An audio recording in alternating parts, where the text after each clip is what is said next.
Assalamualaikum warahmatullahi Mbak Eka ke mute. Oke. Assalamualaikum warahmatullahi wabarakatuh. Salam sejahtera dan selamat sore, Rahayu. Terima kasih Bapak Ibu, teman-teman, sahabat Patmana yang sore ini berkenan hadir kembali di ruang Patmana.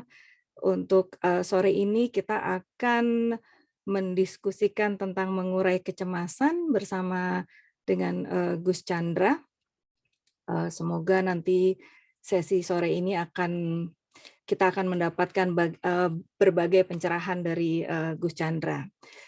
Sebelum kita mulai, kita seperti biasa akan menyanyikan lagu Indonesia Raya dulu dengan mic tertutup dan sikap tegak sempurna. Silahkan, Rin.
Terima kasih Bapak Ibu sekalian. Bagi yang baru pertama kali hadir, sesi ini adalah lanjutan dari sesi kami sebelumnya, di mana kami membahas tentang teori mengurai kecemasan oleh Pak Hans, dosen Universitas Diponegoro. Lalu minggu lalu saya dan Sabrina telah melakukan praktek bagaimana caranya mengurai kecemasan. Dan kali ini kita akan melihat bagaimana mengurai kecemasan dari kacamata kajian spiritual. Susunan acara adalah sebagai berikut. Tadi adalah pembukaannya, lalu nanti langsung ada pemaparan materi dari Gus Chandra, lalu ada tanya jawab, dan mungkin kalau Gus Chandra berkenan ada waktu hening atau mungkin mendengarkan puisi atau prosa, nanti kita berikan waktunya kepada Gus Chandra, lalu nanti akan ada penutup dan foto bersama. Mudah-mudahan Bapak Ibu dan teman-teman berkenan untuk buka kamera ya, supaya bisa lebih akrab kita. Selanjutnya ada tata tertib, ID Zoom kalau bisa sesuai dengan nama peserta yang waktu itu didaftarkan, lalu mic selama pemaparan materi mohon ditutup saja. Tapi kalau kamera, kalau memang sinyalnya bersahabat, boleh dibuka supaya kita bisa lebih akrab, lebih bisa berinteraksi, dan mohon berpakaian yang sopan.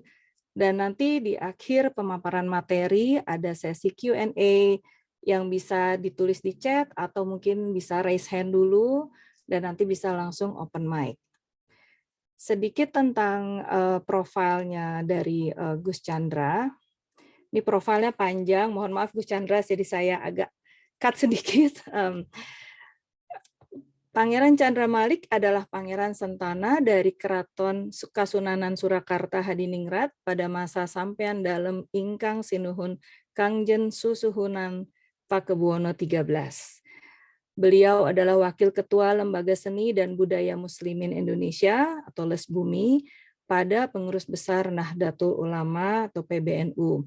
Masa bakti 2015 sampai dengan 2021. Beliau dikenal luas sebagai sastrawan dan budayawan. Beliau populer sebagai pengasuh humor sufi di YouTube. Saya juga beberapa kali nonton Gus Chandra, sebuah program pembincangan yang bertema serius namun dikemas dengan gaya percakapan yang renyah. Menjadi narasumber berbagai forum nasional dan pernah bekerja sebagai wartawan. Masih aktif menulis dan berbagai karya pegiat sufisme ini dipublikasikan di media massa nasional dan diterbitkan sebagai buku. Tanpa berpanjang lebar lagi, silahkan Gus Chandra. Terima kasih atas waktunya.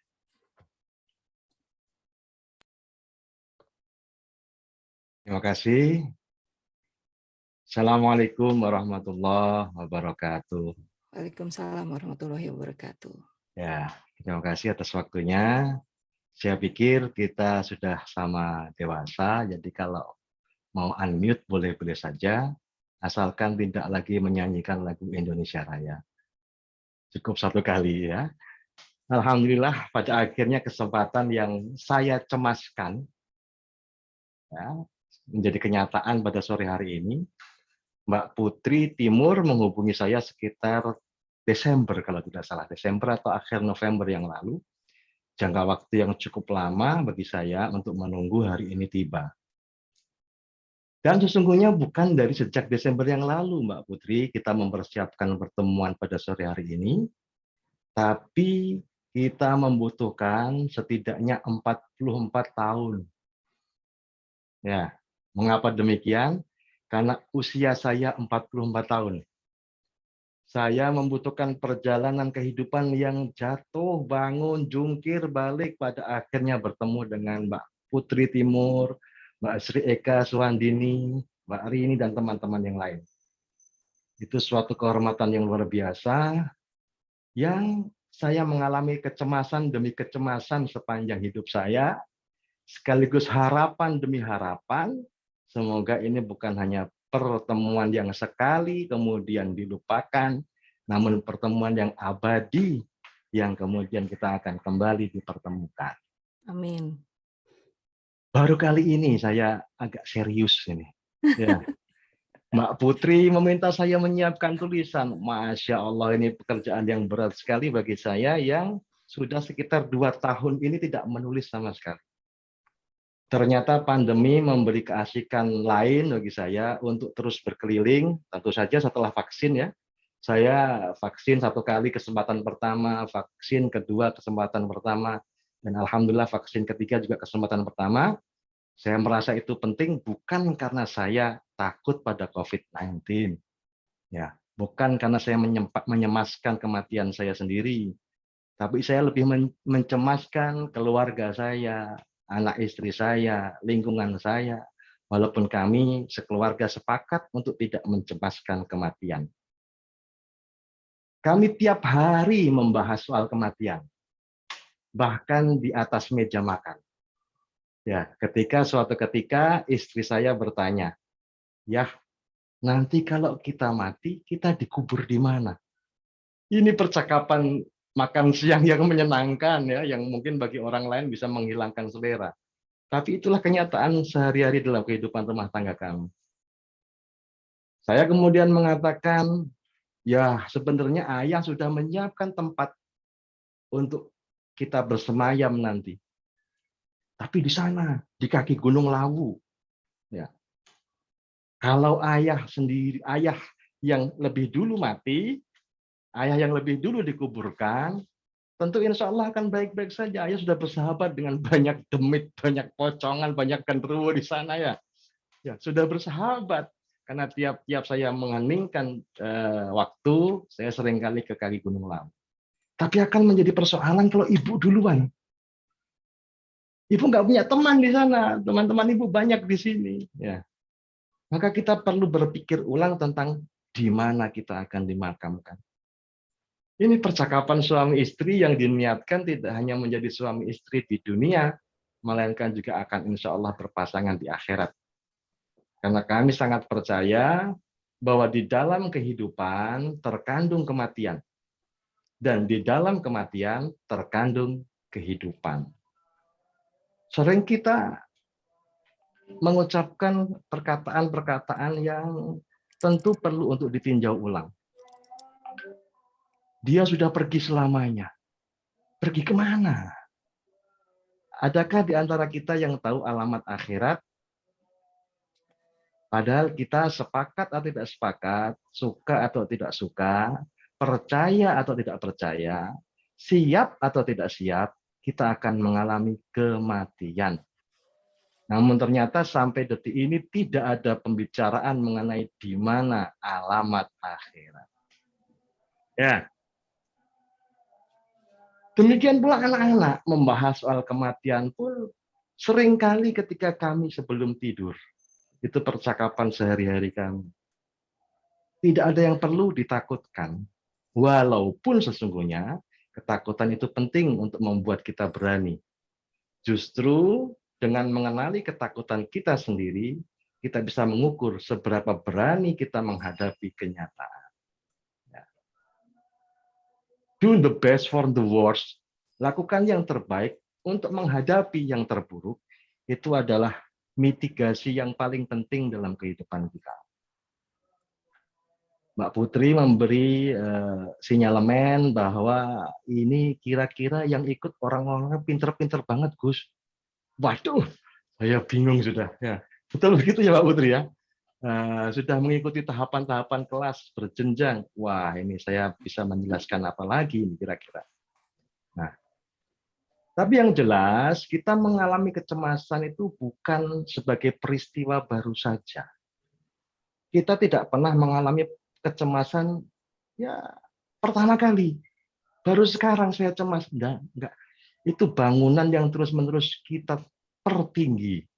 Yang semakin tinggi suatu hal, semakin tinggi sebuah pohon, tentu saja akan semakin kencang anginnya. Nah, kita ini setiap manusia, oh ya, saya baru menulis.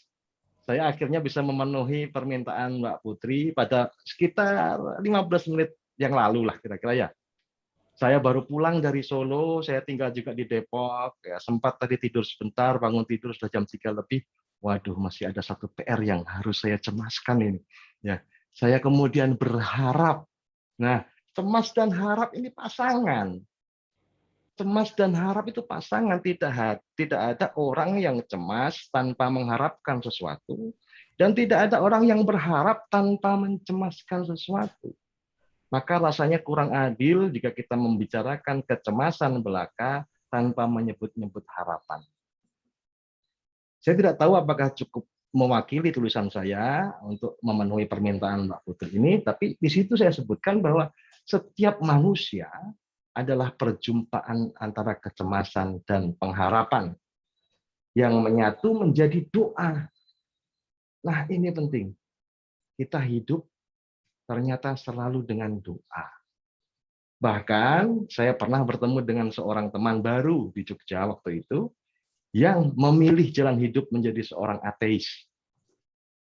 Saya mengatakan kepada teman baru saya itu, wah, sampean luar biasa. Loh, kok bisa luar biasa bagaimana, Gus? Ya, butuh kekuatan yang luar biasa untuk menjadi seorang ateis.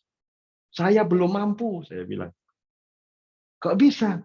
Ya karena seorang ateis harus berhasil mengalahkan dirinya sendiri. Ini pelajaran seumur hidup bagi seorang sufi. Ya. Pelajaran seumur hidup bagi seorang sufi. Bagaimana bisa sampean berhasil meniadakan Tuhan? Bagaimana bisa sampean pada akhirnya bisa percaya untuk tidak percaya adanya Tuhan? Ini kan kecemasan setiap orang yang beragama maupun tidak beragama. Ya. Untuk bisa tidak percaya adanya Tuhan, Sampean harus mengadakan Tuhan dulu untuk dipercaya atau untuk tidak dipercaya. Pada akhirnya, sampean berhasil memilih jalan hidup untuk tidak percaya. Walaupun percayamu itu atau tidak percayamu itu tidak akan meniadakan Tuhan. Ya. Tuhan anggaplah sebagai objek untuk dipercaya atau untuk tidak dipercaya, tetap eksis adanya sebagai Tuhan, persoalannya kembali kepada kita. Apakah kita memilih percaya atau tidak percaya. Demikian pula kehidupan. Jika pilihannya berani dan takut, mengapa memilih takut? Mengapa tidak memilih berani? Jika pilihannya cemas dan berharap, mengapa memilih cemas? Jika pilihannya adalah senang dan sedih, mengapa memilih sedih? Jika pilihannya adalah ragu-ragu dan percaya, mengapa memilih ragu-ragu? Ini tentang pilihan hidup. Kita tidak akan pernah berhasil mengubah kenyataan. Namun, kita bisa menentukan keadaan. Inilah bedanya antara takdir dan nasib. Ya. Takdir adalah segala sesuatu yang tidak bisa diubah. Dalam ajaran agama Islam, takdir terdiri atas qadha dan qadar. Qadha adalah sesuatu yang belum terjadi. Qadar adalah sesuatu yang sudah terjadi. Saya ulangi, ini pesertanya rajin mencatat, ini bahaya. Waduh, pasti menyiapkan pertanyaan-pertanyaan. Nanti silakan Anda bertanya apa saja dengan satu catatan, saya boleh menjawab apa saja. Jadi nggak nyambung, nggak apa-apa ya. Takdir itu terdiri atas setidaknya dua hal. Takdir itu sesuatu yang tidak bisa diubah. Takdir terdiri atas dua hal. Qadha, sesuatu yang belum terjadi. Qadar, sesuatu yang sudah terjadi. Nah, tentu saja qadha, sesuatu yang belum terjadi, tidak bisa diubah. Bagaimana bisa kita mengubah sesuatu yang belum terjadi? Qadar, sesuatu yang sudah terjadi, juga tentu saja tidak bisa diubah. Bagaimana akan mengubah sesuatu yang sudah terjadi? Ya. Namun harap diingat bahwa di antara qadha dan qadar, di antara yang belum dan yang sudah, itu ada yang disebut sekarang. Segala sesuatu berpasang-pasangan. Ada tadi, ada nanti, ada kemarin, ada besok. Nah, di antara yang belum dan yang sudah, di antara yang sebelum dan yang sesudah, ada sekarang. Sekarang inilah yang harus kita olah bersama. Cuma momentum sekarang itu sungguh sangat singkat. Ya, sebelum datang dia disebut nanti. Sesudah datang dia disebut tadi. Sekalinya datang dia tidak akan pernah kembali. Sekarang sangat sempit. Sekarang itu sangat sempit. Maka saya sangat teringat wisdom quote yang mengatakan do the best once in a lifetime. Lakukan yang terbaik sekali seumur hidup. Karena belum tentu kita akan menemukan, kita akan bertemu, kita akan mengalami sekarang yang kemudian. Sekarang hanya sekali, kemudian selamanya pergi. Bapak dan Ibu-ibu yang tentu saja nilai bahasa Inggrisnya 100 plus itu ya, lebih dari 100 itu, mengenal betul kata-kata bijak yang menyebutkan yesterday is misery. Tomorrow is mystery. Today is a gift. That's why it's called present. Anugerah terindah, kado terbesar dari alam semesta itu bernama sekarang. Ya. Maka terimalah sekarangmu dengan sebaik-baik penerimaan, dan jangan mencemaskan yang belum terjadi. Jangan mencemaskan yang sudah terjadi.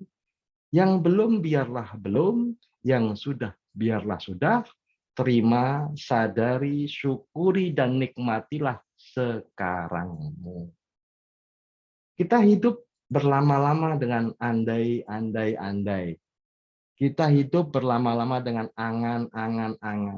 Kita hidup dengan kekhawatiran kita sendiri, kecemasan kita sendiri, ketakutan kita sendiri, yang kita reka-reka sendiri, kita ciptakan sendiri untuk kemudian mengecewakan kita sendiri. Kita bisa memilih jalan hidup. Ya. Kita bisa memilih jalan hidup. Saya pernah, dan tentu mungkin Anda juga pernah, saya sudah, dan mungkin Anda juga sudah, ditinggal wafat kedua orang tua. Ya. Ketika bapak ibu saya meninggal, keluarga besar kami menangis luar biasa, saya tersenyum lebar. Saya tersenyum lebar bahagia. Bayangkan Mbak Sueka Suandini, bagaimana rasanya kalau kita nggak mati-mati. Ayo, teman sudah habis. Umur kita masih panjang, nggak mati-mati. Harus ganti teman anak-anak kecil. Maka kematian ini Cemas. adalah, ya, kematian ini sesuatu yang luar biasa, yang menyenangkan, membahagiakan, bagian dari perjalanan hidup. Maka ketika ibu saya meninggal, bayangkan, seorang anak ditinggal wafat ibunya. Ketika ibu saya meninggal, saya memilih untuk tersenyum lebar. Sampai kemudian di belakang hari saya ditanya, bagaimana bisa sampean itu kok senyum, ketawa-ketawa hangat begitu ketika ibu meninggal? Loh, nangismu tidak akan menghidupkan ibu. Ketawaku tidak akan menghidupkan ibu. Yang meninggal tetaplah meninggal, yang hidup dia akan memilih berlama-lama dalam kesedihan atau berlama-lama dalam kebahagiaan. Itu pilihan kita. Memang senyum tidak akan bisa mengubah apa-apa dari kenyataan yang terjadi, tapi senyum bisa mengubah dirimu. Acceptance, caramu menerima kehidupan. Caramu menerima, caramu berterima kasih, menunjukkan caramu menerima kasih. Ya, ini kayaknya bagus diposting nih di sosial media ya. Caramu berterima kasih, menunjukkan caramu menerima kasih. Tidak akan mengubah apa-apa selain dirimu sendiri. Nah, acceptance. Kalau kita kelompokkan, kalau kita satukan seluruh persoalan hidup manusia sedunia, kalau kita kristalkan menjadi hanya satu persoalan, maka persoalan itu adalah tidak terima. Betul atau tidak? Saya tidak terima dibeginikan. Saya tidak terima dibegitukan. Ini harusnya begini, ini harusnya begitu. Sesuai dengan ukuranmu. Bagaimana bisa engkau mengukur baju orang lain dengan badanmu? Ya, tidak bisa. Kita tidak terima. Kita resisten. Resisten itu awalnya sakit loh. Ya. Orang sakit kalau mau sembuh harus mengakui bahwa dia sakit. Oleh karena itu kemudian dia menjalani terapi, pengobatan, penyembuhan, dan lain sebagainya. Tanpa adanya pengakuan, kalau kita terus denial, kita tidak akan pernah menemukan duduk perkara sesuatu hal. Nah, ini yang menarik. Mengapa kok perkara disebutnya duduk perkara? Ya? Frasenya kok duduk gitu loh. Ya, tidak pernah ada frasa yang mengatakan berlari perkara atau berdiri perkara atau apalah meloncat perkara atau duduk perkara. Itu artinya, cara gampangnya, Mbak, Mas, kalau sampean punya perkara, duduklah. Dengan duduk, kita bisa menemukan pangkal perkara. Pangkal perkaranya selalu di tulang ekor, kalau kata orang meditasi ya. Wah, tulang ekor itu bagian cakra yang paling susah untuk diangkat sampai kepada mahkotanya. Ya, tulang ekor ini kalau kena perkara, semuanya jadi berantakan. Ya. Nah, kalau kita bisa menerima apa yang menjadi kenyataan dengan keadaan yang bisa kita kelola sebaik-baiknya, maka kita bisa meminimalisasi perasaan-perasaan. Orang-orang pintar mengatakan, pikiranlah nomor satu. Logika adalah panglima kehidupan. Tidak begitu. Orang-orang yang paling cerdas itu, para insinyur contohnya, ketika membangun gedung yang besar, tinggi, kuat, dan lain sebagainya, dengan menghimpun seluruh pikiran dan logika, hasil akhirnya adalah perasaan. Ya, hasil akhirnya perasaan. Syukurlah ini seperti yang kita harapkan. Waduh, kok begini ya, saya kecewa. Nah, gini dong, lega, senang, sedih, puas, ya. Jadi walaupun seluruh logika dihimpun, pada akhirnya hasilnya adalah perasaan. Maka tata kelola perasaan ini menjadi sangat penting. Seringkali perasaanlah yang justru memimpin, mengomando, mengarahkan tujuan hidup kita. Cara paling mudah saja, nggak perlu banyak teori, pilihlah yang positif-positif. Ya. Pilihlah senang, pilihlah gembira, pilihlah percaya, pilihlah berani, pilihlah berharap, dan lain sebagainya. Mengapa harus begitu? Karena manusia sudah dititahkan oleh Tuhan sebagai pemimpin di muka bumi. Khalifah fil ard.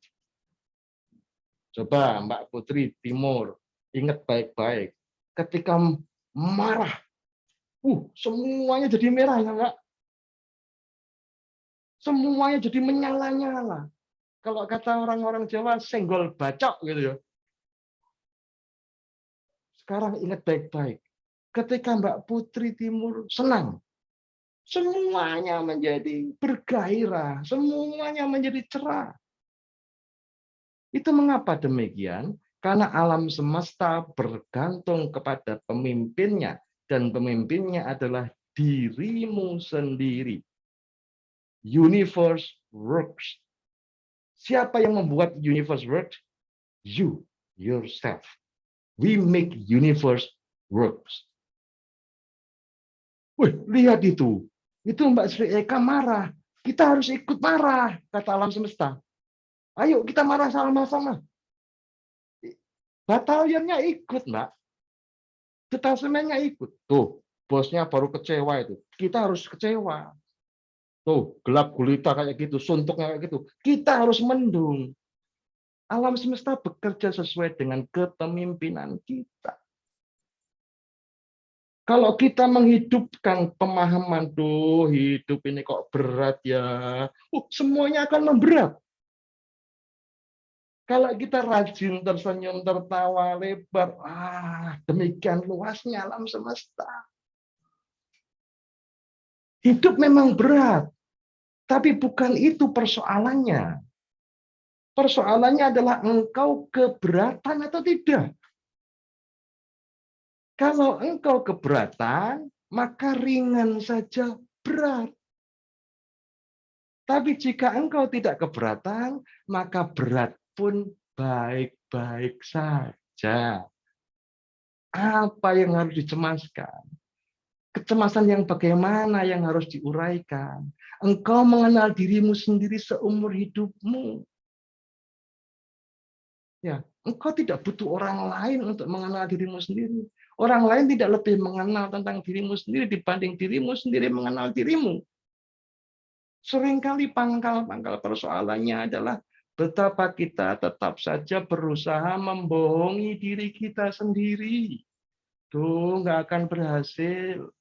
Wes taklah. Kita bisa berdusta berbohong kepada orang lain, tapi kita niscaya selalu gagal untuk membohongi, mendustai diri kita sendiri.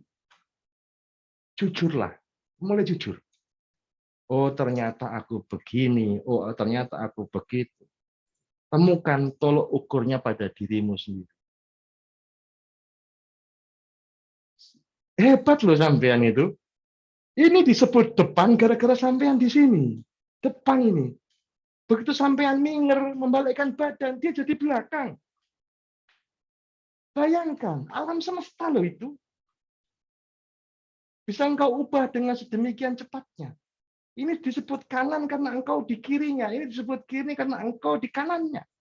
Begitu engkau membalikkan badan, berubah semua ekosistemnya. Mengikuti dirimu.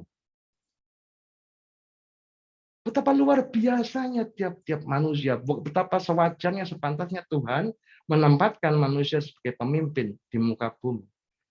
Aku bukan timur, aku bukan barat, aku bukan utara, aku bukan selatan. Aku tepat berada pada diriku sendiri. Aku penentu segala penjuru. Ya, memang selalu ada yang harus dicemaskan, tapi juga selalu ada yang masih bisa kita harapkan.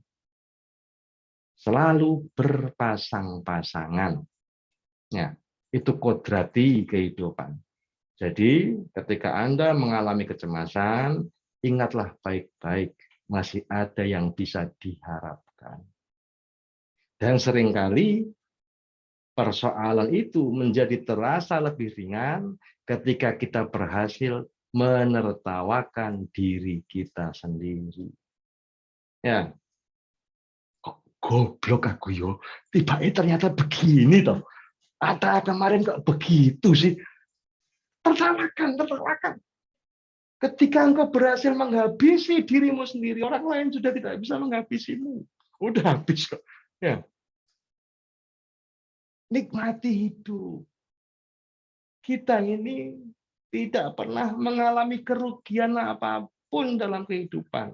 Sehingga sesungguhnya tidak pernah ada yang perlu kita khawatirkan secara berlebihan. Ya. Rugi apa, Mbak? Rugi apa? Wong kita ini hidup tanpa modal ya.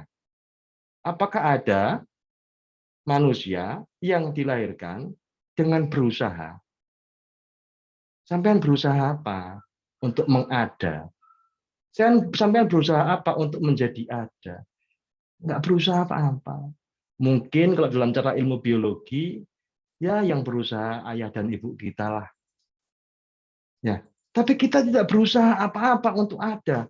Begitu lahir ceprot, langsung badi. Begitu lahir ceprot, langsung untung. Wih, lahir dapat ibu seumur hidup. Lahir dapat bapak seumur hidup. Lahir dapat ASI. Lahir dapat adan yang muslim mungkin ya. Lahir dapat doa. Lahir dapat senyum orang-orang sekitar. Lahir dapat baju. Dapat terus, dapat terus, dapat terus. Ruginya di mana? Modalnya nol langsung untung. Gak ada ruginya sama sekali. Kita mulai mencemaskan sesuatu karena kita mulai khawatir kehilangan sesuatu. Ya, hanya yang merasa memiliki, yang merasa kehilangan. Ya, saya ulangi. Hanya yang merasa memiliki, yang merasa kehilangan. Loh, padahal kita ini memiliki apa toh? Nah, apakah perlu menunggu tua dulu sampai kita menyadari bahwa segala sesuatu itu titipan Allah, titipan Tuhan? Kita ini loh tidak memiliki apa-apa. Bahkan kita ini tidak memiliki Tuhan. Loh, ini kajian spiritual apa nih, Gus? Kok kita tidak memiliki Tuhan ini? Kita ini tidak memiliki Tuhan. Kita ini dimiliki Tuhan. Beda loh. Ya. Kalau kita merasa memiliki Tuhan, nanti kita akan ngatur-ngatur tuh. Ya, kita akan ngatur-ngatur Tuhan. Kalau kita berprestasi, kita merasa itu prestasi kita sendiri. Kalau kita gagal, kita menyalahkan Tuhan. Tuhan, engkau kemana saja? Ya, aku tidak kurang-kurang memohon dan berdoa. Kemana saja engkau? Kita tidak memiliki Tuhan. Kita dimiliki Tuhan. Kita ini properti. Kita ini milik Tuhan. Dan Tuhan itu sebaik-baik pemilik yang mengurus, yang mengelola, yang merawat tiap-tiap kepemilikannya dengan sebaik-baik kepengurusan, sebaik-baik penjagaan, sebaik-baik perawatan. Tiap-tiap kita ini istimewa sekali. Mbak Putri, mohon maaf yang saya tulis nggak saya bahas sama sekali ya. Saya tuh bingung kalau disuruh nulis tuh, karena saya seringkali spontan saja gitu ya. Nggak apa-apa, Gus. Ya, Monggo, aman ya. monggo, Oke. monggo. Jadi, kita ini, tiap-tiap kita ini istimewa sekali. Coba dibikin survei, ada berapa orang Sri Eka Swandini di dunia ini? Ini cuma satu. Ya, cuma satu. Tidak ada duanya. Loh, berarti Allah bikin Sri Eka Swandini ini cuma satu. Istimewa enggak ini? Langka sekali, tidak ada duanya. Ya. Tiap-tiap hal diciptakan Allah dengan sangat personal. Diberikan kepadanya sesuatu yang hanya bisa menyenangkan dia. Belum tentu bisa menyenangkan Mbak Putri. Kalaupun sama-sama senang, ukuran senangnya akan berbeda. Dibikinkan sesuatu yang menyedihkan bagi dia. Dibikinkan sesuatu yang menakutkan bagi dia. Dibikinkan sesuatu yang melegakan bagi dia. Tiap-tiap titah Tuhan dibikinkan sendiri-sendiri. Betapa istimewanya itu. Ketika tiap-tiap hal ditangani sendiri oleh Tuhan. Sangat istimewa. Ya. Sangat istimewa. Kemudian oleh Tuhan kita diajari untuk berkelompok. Ya. Kamu tidak bisa seperti aku, kira-kira kata Tuhan begitu ya. Aku bisa menyiapkan setiap hal satu persatu dalam satu waktu. Tapi engkau tidak. Nah, oleh karena itu kemudian kita happiness is about to share. Ya, happiness is about to share. Kebahagiaan adalah tentang berbagi. Bahkan berbagi penderitaan. Itu kebahagiaan. Ya. Coba bayangkan kalau kita untuk memakai baju harus dimulai dari menanam pohon kapuk. Bayangkan. Oh tidak. Ada petani pekebun pohon kapuk, ada pemintal sutra, pemintal benang, ada penjahit baju, ada toko-toko pakaian yang kita dengan kemudahan tertentu bisa mendapatkan baju itu tinggal pakai. Ada kesemestaan panjang sekali, ada kepanitiaan yang panjang sekali dalam kehidupan itu. Maka jangan pernah merasa engkau sendirian. Tidak, kita tidak pernah sendirian. Bahkan orang yang memilih jalan hidup untuk menetap di tengah hutan pun dia tidak pernah benar-benar sendirian. Masih ada pohon, masih ada sungai, masih ada gunung, masih ada apapun yang mungkin bukan manusia, tapi sama-sama makhluk Tuhan. Ada peristiwa luar biasa hingga segala sesuatu itu sampai kepadamu atau tidak sampai kepadamu. Contoh, mohon maaf ini hanya yang beriman saja yang dapat kopi ya. Nah, secangkir kopi ini peristiwa seumur hidup. Dia dengan demikian mudahnya sampai di meja saya, padahal mari kita bayangkan melibatkan berapa juta manusia. Di ujung entah di mana itu, sepasang suami istri sejak mudanya, setiap pagi berangkat ke kebun kopi, merawat tanaman mereka, hingga panennya istimewa. Kemudian biji-biji terbaik diambil, dipanen, dibawa ke pasar, dibawa ke distributor-distributor untuk diolah, untuk digiling dan lain sebagainya, untuk dikirim ke tempat-tempat tertentu yang membutuhkan kopi, untuk dijual, untuk kemudian dibeli oleh mungkin pembantu kita, oleh mungkin anggota keluarga kita, atau bahkan oleh kita sendiri, untuk kemudian sampai di meja kita. Apakah ini semata-mata keajaiban? Oh, seorang Chandra Malik Sufi belum nggak harus berdoa udah dapat kopi? Oh, enggak. Peristiwa panjang sekali. Itu bukan hanya tentang kamu, bukan hanya tentang aku. Apakah itu kemudian akan engkau definisikan sebagai himpunan-himpunan kecemasan atau himpunan-himpunan harapan? Oh, ternyata secangkir kopi ini adalah perhimpunan harapan-harapan dari jutaan manusia. Yang mungkin kopi ini hanya akan melegakanku, tapi siapa tahu kopi ini menghidupi jutaan manusia. Itu semua bergantung dari cara kita berpikir, bergantung dari cara kita merasakan sesuatu. Tidak akan mengubah kenyataannya, tapi kita akan bisa menerimanya sebagai kebaikan atau menerimanya sebagai keburukan. Bergantung dari cara kita menerimanya. Nah, tentu saja ini bukan peristiwa yang sekali ikut kelas ini kemudian bisa dipahami. Kalau sekali bisa dipahami ya besok bubar itu Pak mana ya. Ya, justru belajar sinau itu juga perjalanan hidup. Tidak ada yang lebih tahu di antara kita. Nggak ada. Yang ada yang lebih dulu tahu. Oleh karena itu kita selalu belajar mengajar. Saat ini saya sedang belajar mengajar. Saat lain mungkin sampai sedang mengajarkan bagaimana cara belajar.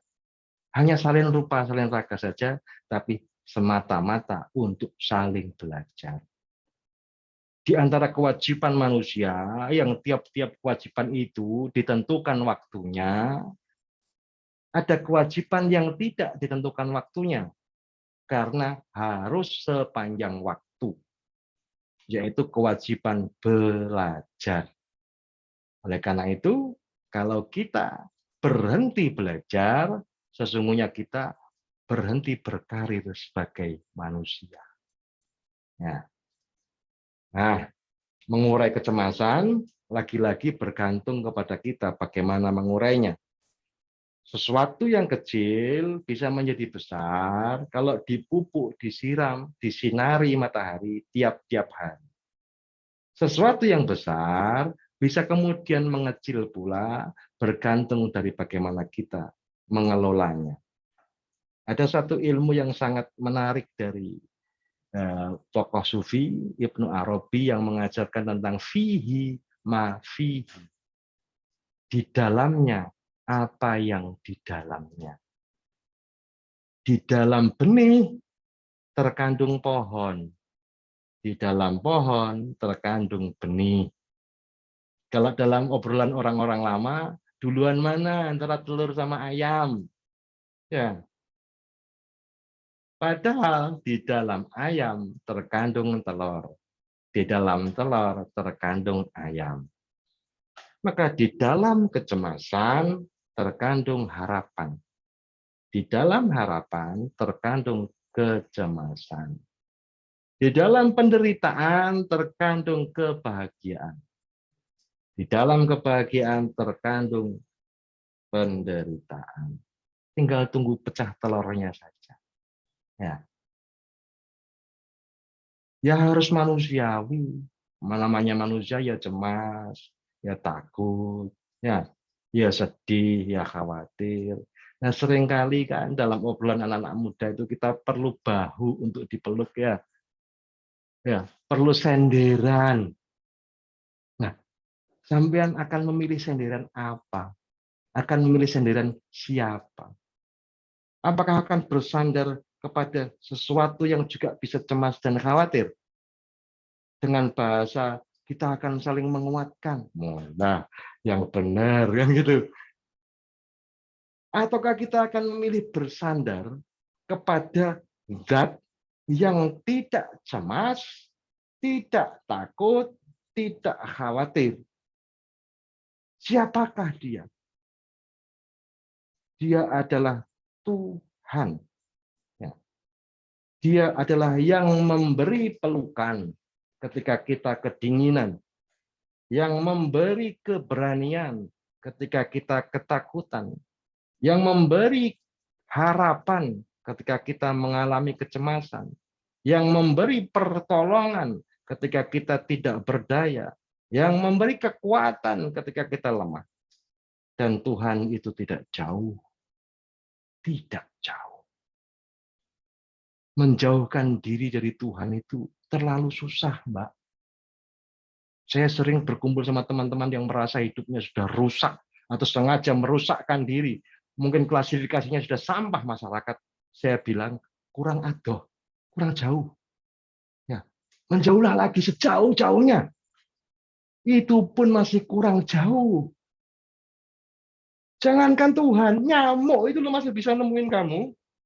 Nyamuk bisa gigit kamu, semut bisa gigit kamu. Itu kurang jauh.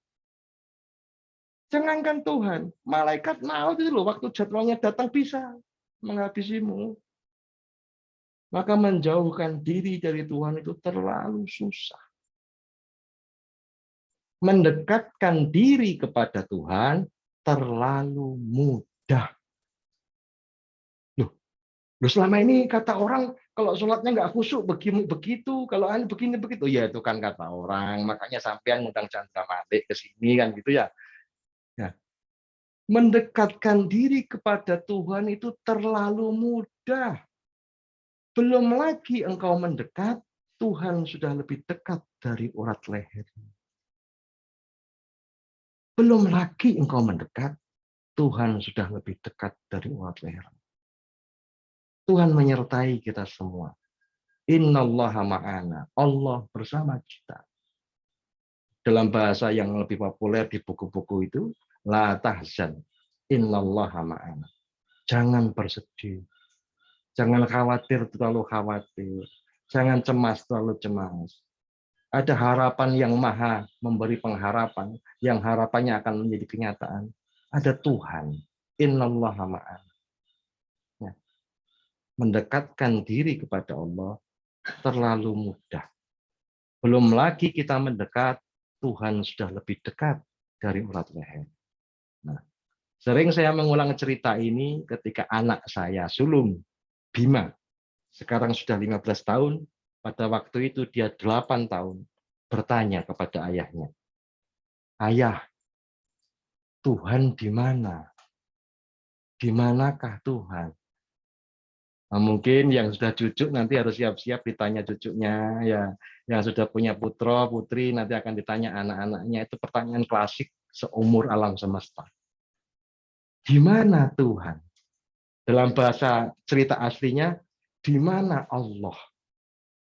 Nah, Kak Bima bertanya di mana Allah. Sebelum ayah menjawab, ayah akan bertanya dulu. Di mana Kak Bima? Loh, Kak Bima kan bertanya di mana Allah. Kenapa ayah balik bertanya di mana Kak Bima? Harus begitu, nak. Engkau harus menjadi tolok ukur dari keberadaan sesuatu selainmu. Ini disebut kanan karena engkau di kirinya. Ini disebut depan karena engkau di belakangnya. Ketika engkau menanyakan di mana Allah, engkau harus lebih dulu tahu di mana dirimu. Ya, Bima di mana? Bima di sini ya. Di sini di mana? Waktu itu ngobrol di garasi. Bima di garasi. Garasi di mana? Di rumah. Rumah di mana? Di Pondok Duta. Pondok Duta di mana? Di Depok. Depok di mana? Jawa Barat. Jawa Barat di mana? Pulau Jawa. Pulau Jawa di mana? Indonesia. Indonesia di mana? Asia Tenggara. Asia Tenggara di mana? Benua Asia. Benua Asia di mana? Global. Bola bumi. Bola bumi di mana? Di orbitnya. Orbitnya di mana? Bima Sakti, galaksi. Galaksi Bima Sakti di mana? Tata surya. Tata surya di mana? Alam semesta. Alam semesta di mana, Bim? Wah, alam semesta di mana ya? Ini anak 8 tahun diajak mikir. Mungkin kita aja belum pernah mikir gitu ya. Kita ini tetangga siapa? Gitu kan kita nggak pernah tahu ya. Ya, alam semesta di mana, Bim? Alam semesta di mana ya? Dia berpikir sejenak, kemudian, Kak Bima tahu alam semesta di Allah. Kok bisa, Bim? Allah Maha Pengatur alam semesta ya. Alhamdulillahi Rabbil Alamin. Allah pengatur alam semesta. Maka alam semesta berada di dalam Allah. Wah, ini ayah. Ini punya anak hebat. Ini anaknya ayah betul ini. Ya. Alam semesta berada dalam naungan Allah yang Maha Pengatur alam semesta. Nah, sekarang ayah balik ke pertanyaan semula. Di mana Kak Bima? Oh, Kak Bima di dalam Allah. Nah, Kak Bima, tiap-tiap kita berada di dalam Allah. Di wilayah paling intim dari keberadaan Allah. Dan oleh karena itu, tidak ada yang benar-benar perlu dicemaskan. Tidak ada yang benar-benar perlu ditakutkan. Tidak ada yang benar-benar perlu dikhawatirkan. Kita berada dalam penjagaan Allah yang maha baik dengan sebaik-baik penjagaan. Semoga ini menjadi awal obrolan yang baik antara kita. Mohon maaf atas segala kesalahan, terutama mohon maaf karena tidak membicarakan soal yang apa saya tulis. Nanti silakan Mbak Putri dibagikan ke teman-teman, semoga menambah bahan belajar. Terima kasih. Wassalamualaikum warahmatullahi wabarakatuh. Waalaikumsalam warahmatullahi wabarakatuh. Terima kasih sekali Gus Chandra. Ini saya lagi mau napak bumi dulu nih karena habis kayak terbang gitu. Iya. Balik ke bumi dulu. Bagi Bapak Ibu dan teman-teman yang mau bertanya, boleh tolong di chat, ketik di chat atau boleh raise hand. Putri mungkin ada pertanyaan? Saya lagi mau napak bumi nih soalnya. Sama merangkum pertanyaannya bingung Gus sekarang Gus. Pertanyaan yang mudah dulu. Bertanya, Bu Eka. Ya, silakan. Silakan, Pak Tata. Assalamualaikum warahmatullahi wabarakatuh. Waalaikumsalam. Salam kenal Gus. Ya, salam kenal. Saya Tata, pernah tinggal di Ciputat dan sekarang tinggal di sekitaran Pamulang. Oke, ya. Terima kasih atas pencerahannya yang luar biasa. Yang menggelitik pertanyaan saya adalah, ini kalau obrolannya sudah tidak ada ketakutan dan kecemasan, ini levelnya itu sudah level wali. Ya, minimal wali nikah. Karena sudah melewati la khaufun 'alaihim wa lahum yahzanun gitu. Yang menarik pertanyaan saya adalah, ini hanya aktivis suluk yang punya kesimpulan sampai ke arah sana gitu Gus. Pertanyaan mendasar saya adalah, selama ini yang menjadi thoriqohnya Gus Chandra ini apa dan kemursidannya kemana gitu Gus? Ya. Itu dulu. Ya, oke. Terima kasih. Saya sudah memberi catatan biodata ke Mbak Putri kalau tidak salah. Saya berbaiat thoriqoh Naksabandi, Qadiri, Satori, terus Kholwati, dan beberapa thoriqoh lainnya. Ada sekitar 20 mursyid yang saya berbaiat kepada beliau-beliau. Sejak usia 13 tahun saya sudah belajar tasawuf kepada Kiai Munaam di Jember, kemudian Naksabandi kepada Apa Anom Suryalaya, terus ada juga Naksabandi dari Syekh Hisam Al-Kabani. Semuanya baiat tangan, bukan baiat jamaah. Ada kepada Habib Lutfi Yahya di Pekalongan, kepada Kiai Taufik di Wonopringgo, dan beberapa nama lainnya. Ya, alhamdulillah, memang saya memilih jalan hidup di jalan tasawuf, dan kemudian mendekati persoalan-persoalan hidup dengan mendekati perkara-perkara yang dibahas dalam tasawuf. Insya Allah banyak sekali nih referensi. Iya. Ini muktabaroh sekali nih. Ini Insya Allah. sangat. Insya Allah. Insya Allah. Bu Eka, mutabaroh itu artinya tersambung, ini gurunya sampai kepada Rasulullah. Alhamdulillah. Alhamdulillah. Jadi, bisa dipertanggungjawabkan keilmuannya secara zahir dan batin ini. Insya Allah. Alhamdulillah. Ya. Ya, alhamdulillah karena antum menyebut guru saya juga, saya ikut kesehariannya di TKN Suryalaya. Oh ya, saya Ya. berbayat dengan Abah Anam Suryalaya sekitar tahun 2001. Pada Masya waktu Allah. itu bertemu secara pribadi dengan beliau di ruangan beliau. Saya ikut berderet berantri panjang itu, Mas. Ya, 1:30 sudah pada antri semua juga ya. Saya ikut itu. Tapi kemudian pada kesempatan saya boleh masuk, entah kenapa oleh para pendereknya kemudian pintunya ditutup dan kemudian saya bisa sowan marak kepada Pak Anam Suryalaya secara pribadi. Alhamdulillah. Rezekinya antum karena secara pribadi saya malahan tidak bertemu langsung dengan zahir beliau. Saya ikut dengan murid beliau yaitu sekaligus juga sebagai penerusnya beliau yaitu Ajengan Gaos atau Abah Aos. Ya, alhamdulillah. Ya. Salam hormat saya untuk beliau. Ikut dengan suluknya Abah Aos. Ya, salam hormat untuk beliau. Semoga sehat walafiat, panjang umur. Ini di belakang saya itu ada fotonya Abah Sepuh, Abah Hanum sama Abah Aos. Iya, Masya Allah. Ya. Ya, Gus, pertanyaan berikutnya adalah ini. Tadi yang menarik itu tentang apa ya? Fihi mafihi itu kajian dalam yang ini agak beribet ini memahami secara tekstual di dalam kehidupan sehari-hari. Ya. Bagaimana itu mensederhanakan fihi mafihinya Ibnu Arabi itu dalam konteks sebagai kepala rumah tangga, sebagai diri sendiri supaya kemudian tadi tidak muncul lagi ketakutan dan kecemasan gitu, Gus. Ya, saya pernah tinggal juga di Pamulang, Mas, di Villa Dago. Oh. Nah, saya pun mengalami hidup yang susah sungguh seperti panjenengan semua. Saya yakin begitu. Saya tidak sedang mengarang sesuatu. Saya ini 10 kali pindah rumah. Nah, rumah kontrakan kecil-kecil itu. Ya, saya pun bersenggama dengan kecemasan sama. Ya, sampai kemudian saya menertawakan diri saya sendiri. Kok oleh goblok men wis sinau tasawuf gak digawe ilmu tasawuf kan gitu. Kok ya bodoh sekali sudah belajar ilmu tasawuf tapi tidak menggunakan ilmu tasawuf.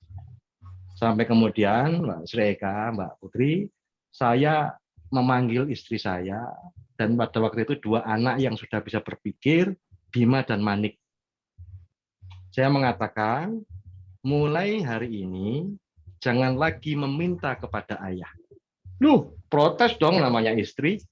Ya, kalau tidak meminta kepada ayah, minta kepada siapa? Kan ayah itu kepala keluarga, suami, kepala rumah tangga. Loh, begini loh.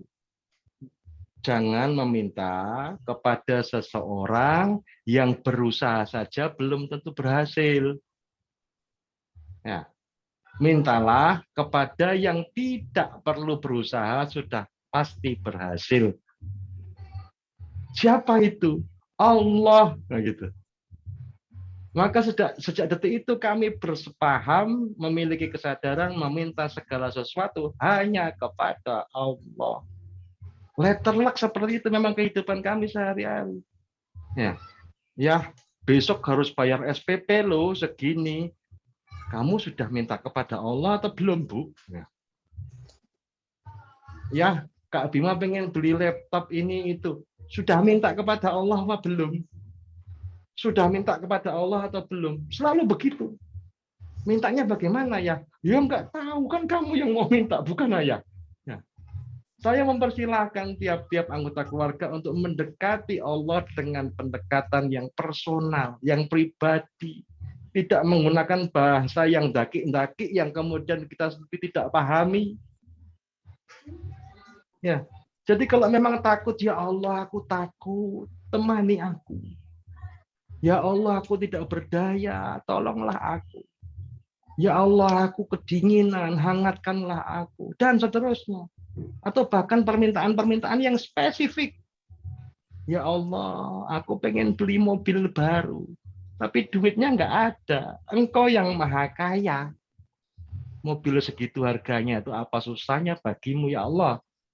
Ya, hidup ini keajaiban loh. Bukan hanya wali yang menerima keajaiban. Justru lebih dari para wali itu kita seringkali mengingkari keajaiban-keajaiban. Kita ini mengingkari. Makanya jangan heran, 2 tahun terakhir itu kita diejek habis-habisan oleh alam semesta. Diejek habis-habisan. Kok bisa, Gus? Itu diberi pandemi COVID. Persoalannya di mana? Di nafas. Nafas loh persoalannya. Kok bisa? Ya, saya mau nanya sekarang kepada panjenengan-panjenengan. Siapa yang bernafas dengan kesadaran? Adakah yang nafas dengan sadar? Nggak ada. Sampean nggak ingat betul punya mata apa enggak kok waktu ngelihat. Sampean nggak sadar ada punya telinga apa enggak. Seringkali harus sakit dulu, sempit dulu, sulit dulu, dan susah dulu. Sakit, sempit, sulit. Satu lagi apa ya? Sakit, sempit, sulit. 4 yang kita sebut samsara. Samsara. Allah mengejek kita berkali-kali. Kalau sudah di tengah laut, nggak ada yang lagi menolong kamu, kamu baru manggil-manggil aku, kata Allah. Ya. Sakit, sempit, sulit. Ya, satu lagi lupa. Ya. Apakah harus begitu? Ya. Apakah ada yang sadar ketika bernafas? Enggak. Nanti kalau sudah pilek, ada sumbatan, sadar. Apakah ada yang sadar memiliki mata? Enggak. Nanti kalau udah belekan, baru sadar. Ya. Nah, meditasi itu mengajak kita membangun kesadaran terutama pada pernafasan. Sadar atas kehadiran nafas. Mas, Mbak, saya ini tiwas ganteng, tapi kalau enggak kasih nafas sama Allah, mati saya. Ya. Orang-orang suluk tentu bisa membuka ulang catatan-catatannya. Diajari enggak itu nafas Allah? Tarik nafas, keluar nafas, Allah. Allah. Allah. Allah.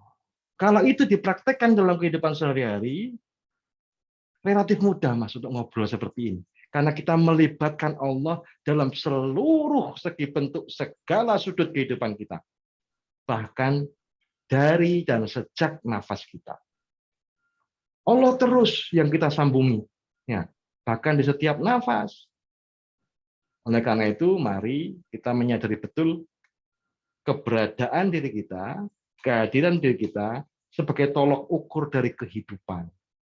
Tanpa itu, ya nggak bisa kita belajar fihi ma fihi, nggak bisa kita man arafa nafsahu faqad arafa rabbahu, nggak bisa.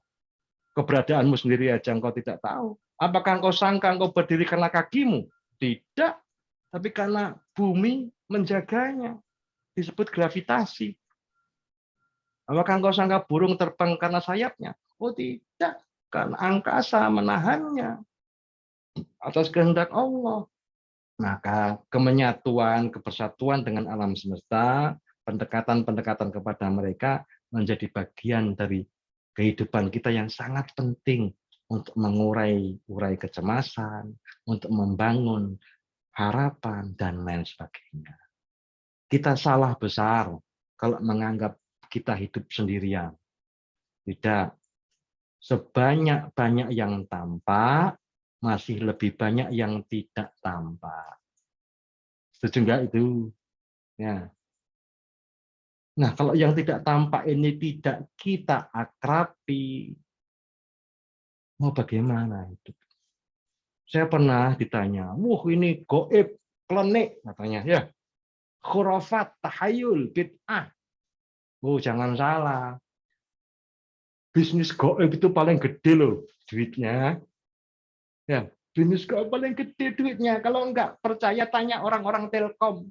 Loh, kok Telkom, Gus? Telkom itu kan bisnis barang gaib, frekuensi nggak kelihatan. Ya.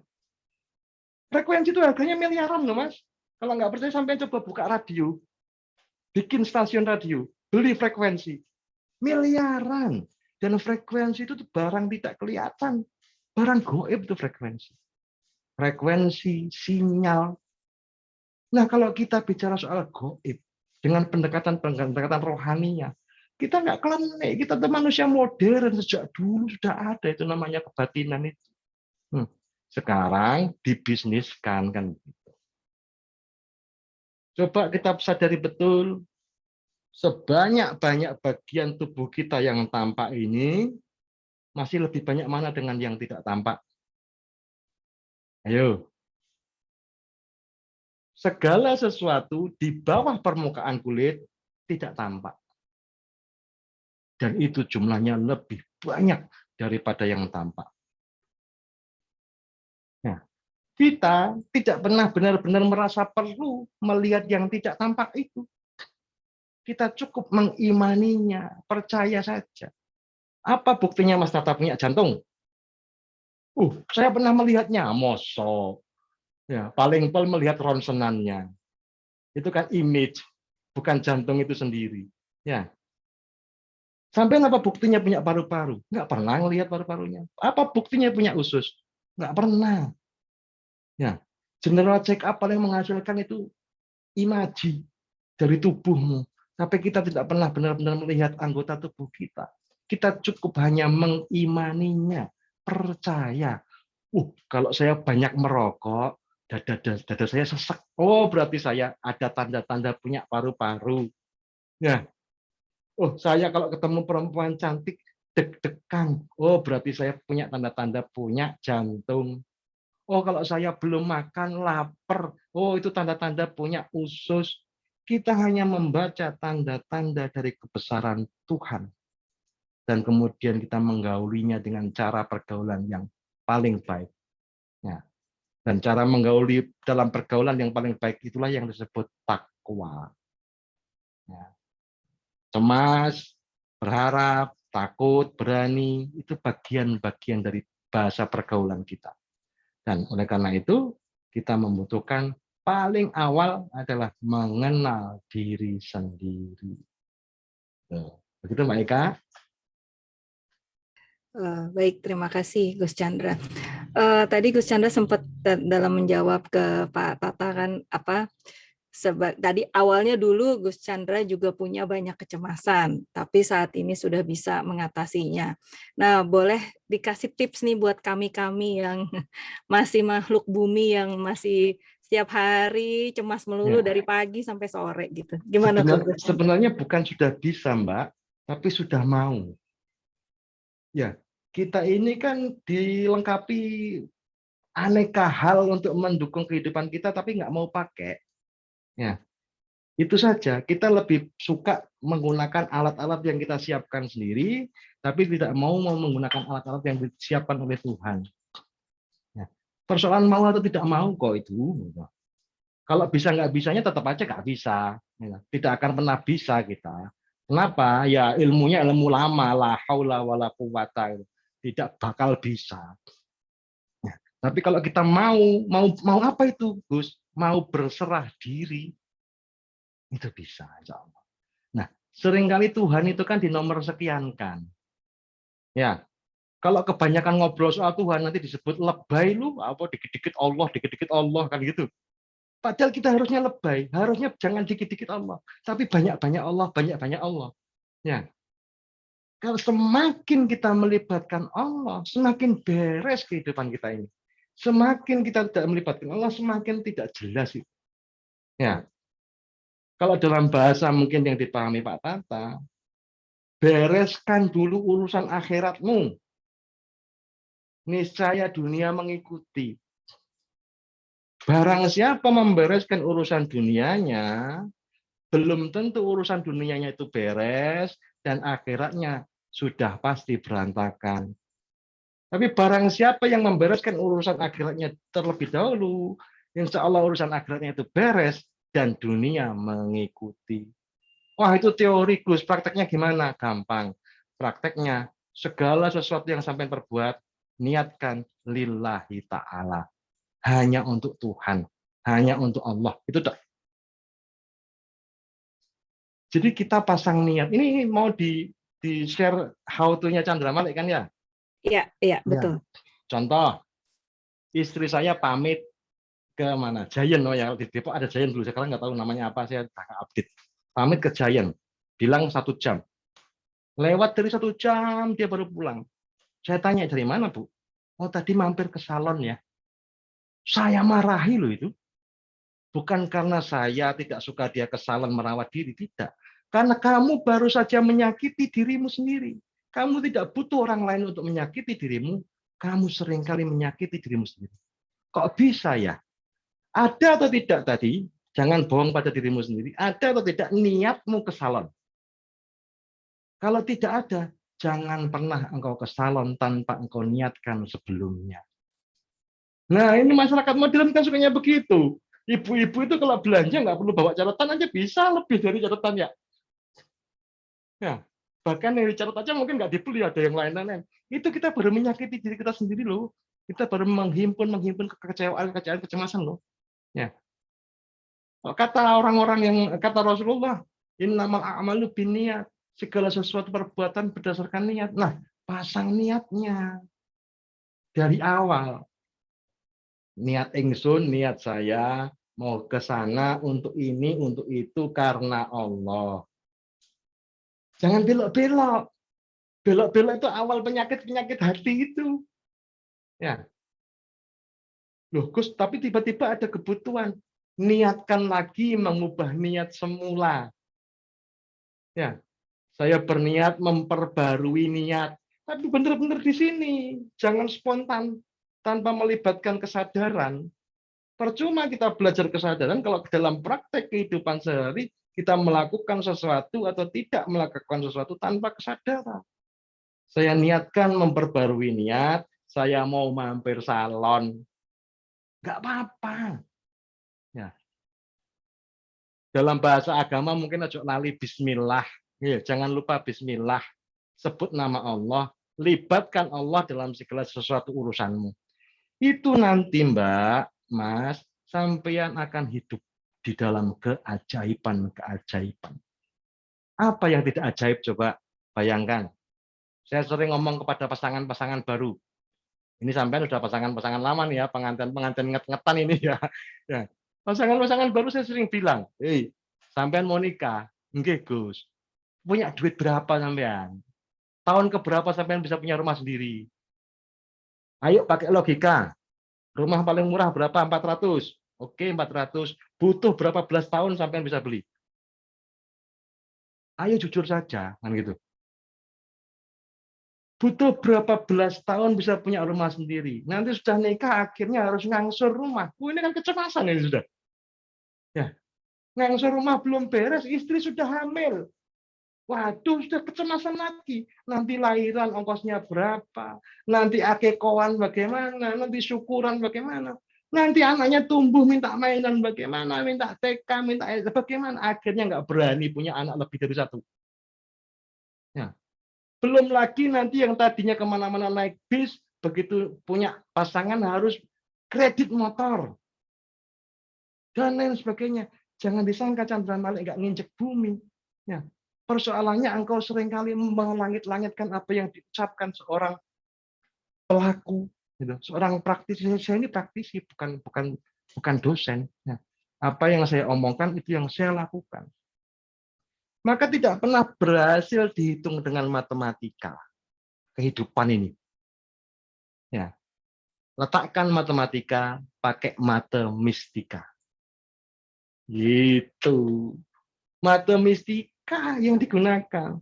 Maka terpaksa saya harus mengatakan ada ramuan-ramuan tertentu ya yang kalau kita olah dan kita konsumsi hidup kita lebih indah.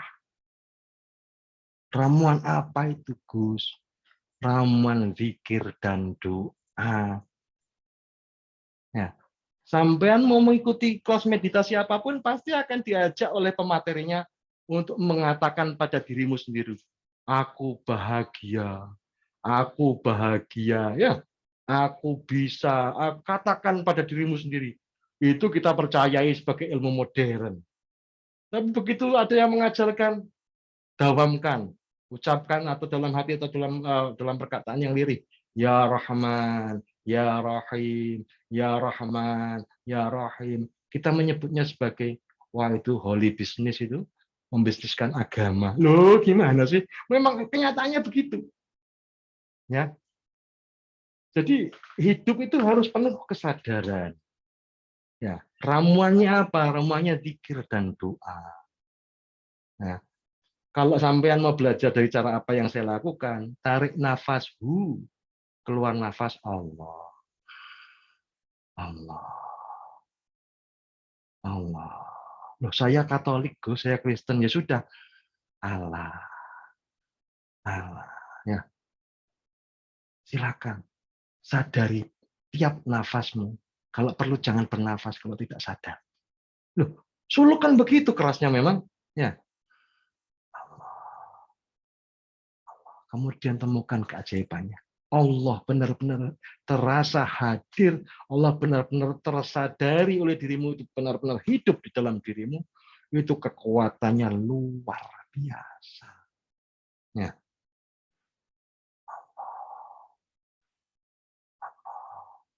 Ya, ini mungkin bagian dari waktu hening itu aja. Allah. Kalau berjalan, bagaimana seorang Chandra Malik berjalan? Ya.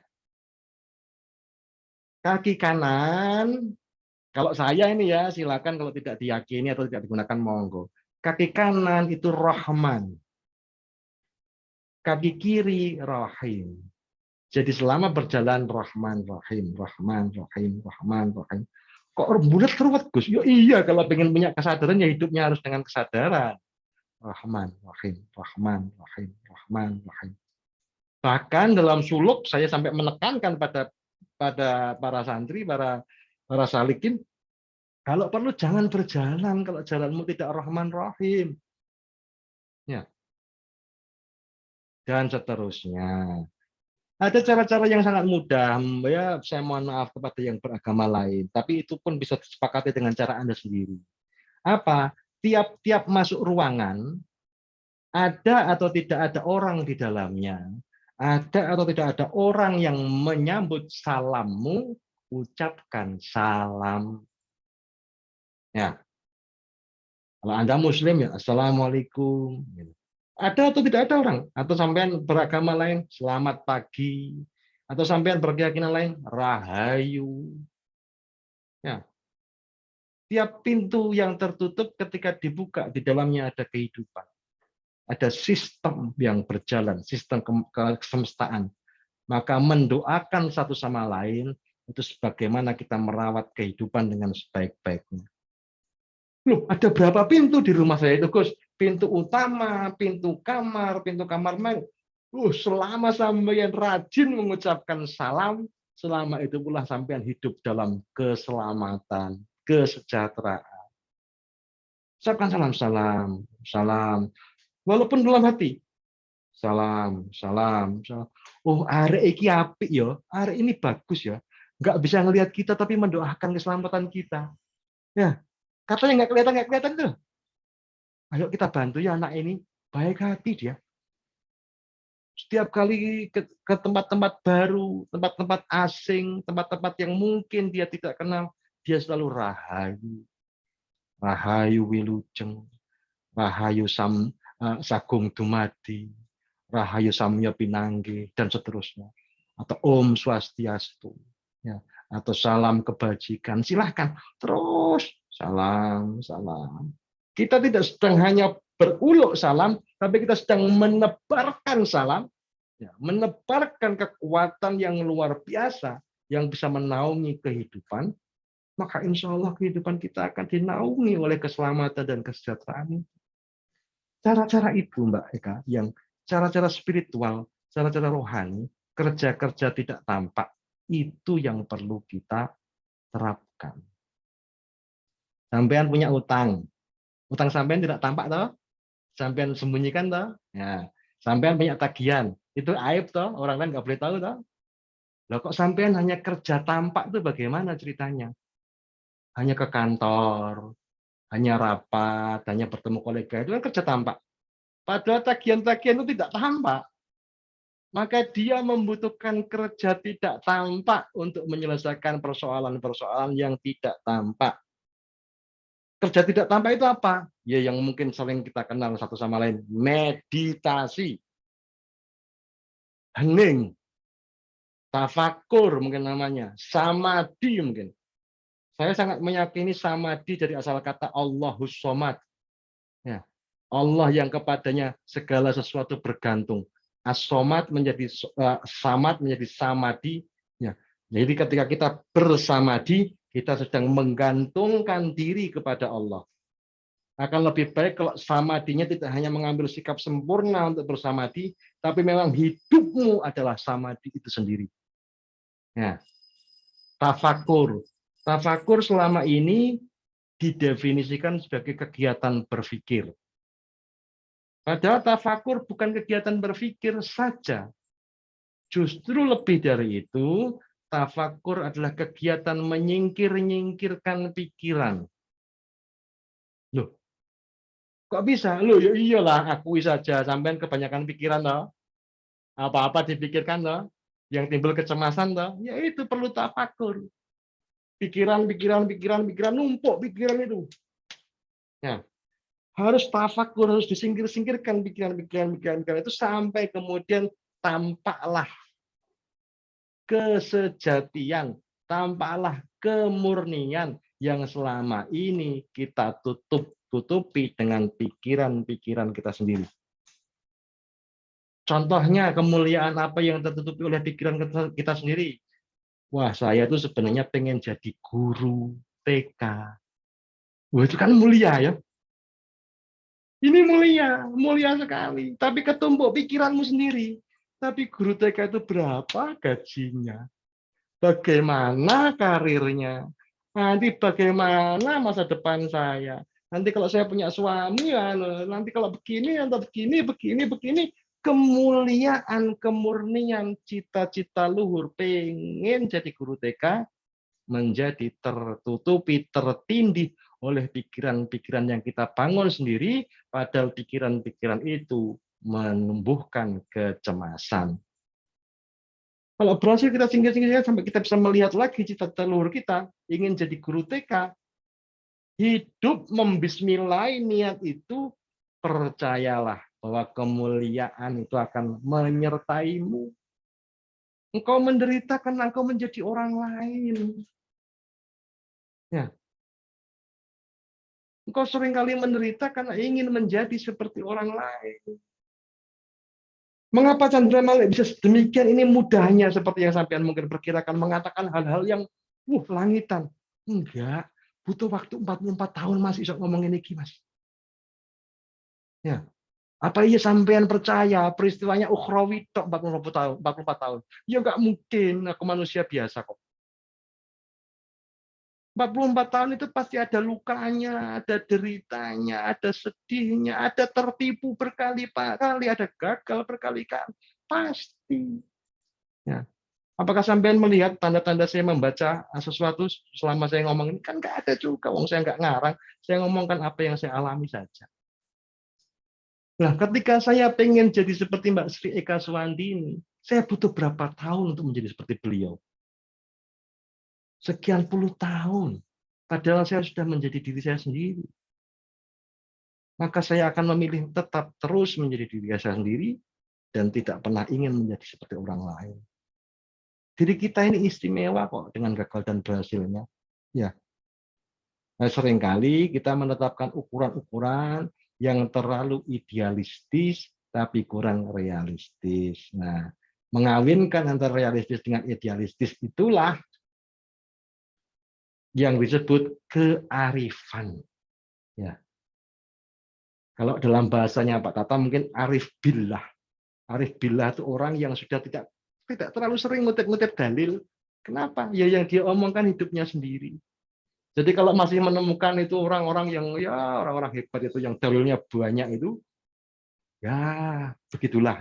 Tapi kalau kita ngaji ke kiai-kiai sepuh itu, yang dia ceritakan dirinya sendiri sudah. Bukan lagi tentang benar dan salah. Karena kalau kita tidak bisa belajar dari kesalahan, bagaimana bisa kita belajar dari kebenaran? Nah, kalau gurumu engkau hanya mau menerima kebaikan-kebaikan dari gurumu, siapa nanti yang akan menerima keburukan-keburukan beliau? Gurumu juga manusia biasa yang mengalami letih dan lelah. Ya. Maka murid yang baik bukan hanya berharap kebaikan-kebaikan dari gurunya, tapi berharap dipercaya menerima keburukan-keburukan gurunya. Le, aku aslinya ngene dulu, tapi kalau arek dia yang tak kandani le. Awakmu tok. Wah, itu kebahagiaan itu. Ketika sampean tahu aslinya gurumu, yang lain nggak tahu. Manusia juga kok.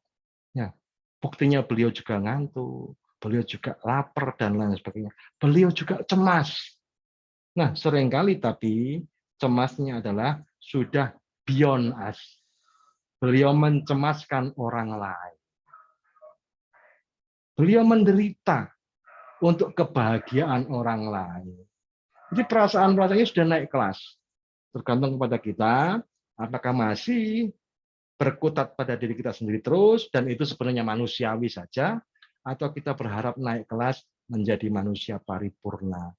Manusia yang sudah selesai dengan dirinya sendiri dan mulai memikirkan orang lain. Gitu ya, Mbak. Baik, Gus Chandra. Mungkin saya ada pertanyaan lain nih, Gus Chandra.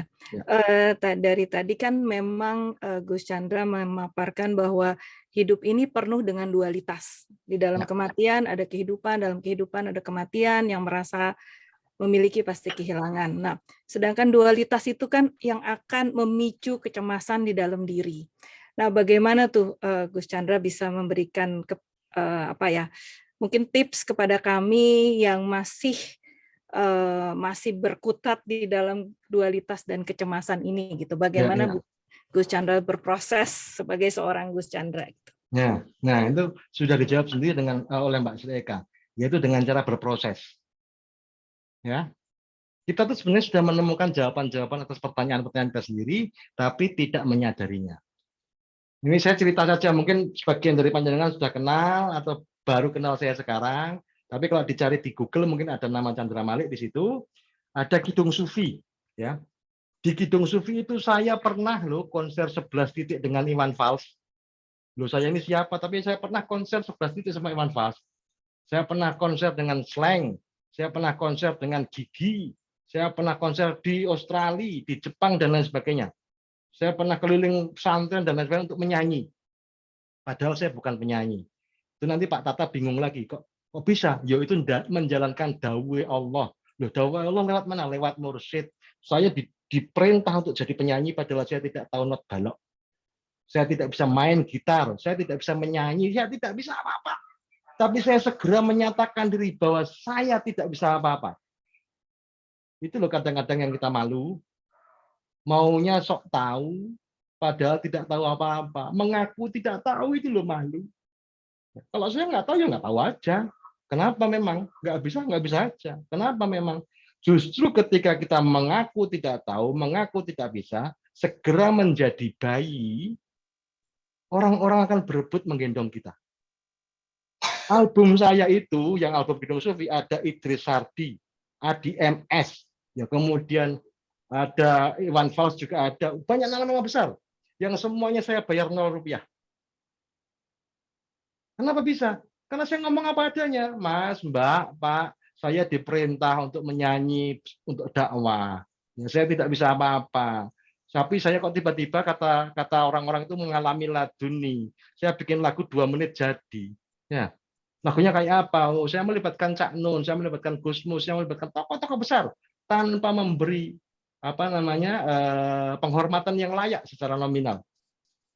Nah, ketika mengalami kecemasan di atas panggung, bayangkan Mbak, saya nggak pernah nyanyi loh Mbak. Tiba-tiba ada 20.000 orang di depan saya dan saya jadi bintang bersama Iwan Fals.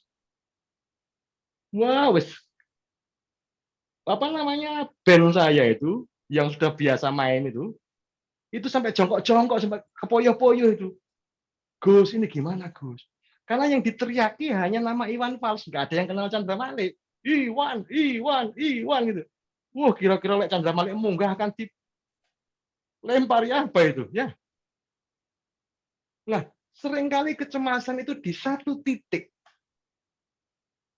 Ini ilmu apa namanya itu? Ilmu pertunjukan, ya. ilmu pertunjukan. Seringkali di satu titik, maka cepat-cepat sebarkan. Bagaimana menyebarkannya? Gini loh, Pak. Gampang kok, Pak.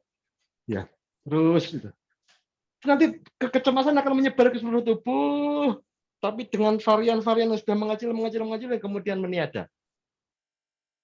Seringkali kecemasan itu menggumpal hanya di satu titik, yang mungkin contohnya membuat perut kita sakit, yang mungkin membuat kita pipis terus, yang mungkin membuat bagian terlemah dari kita kena ini.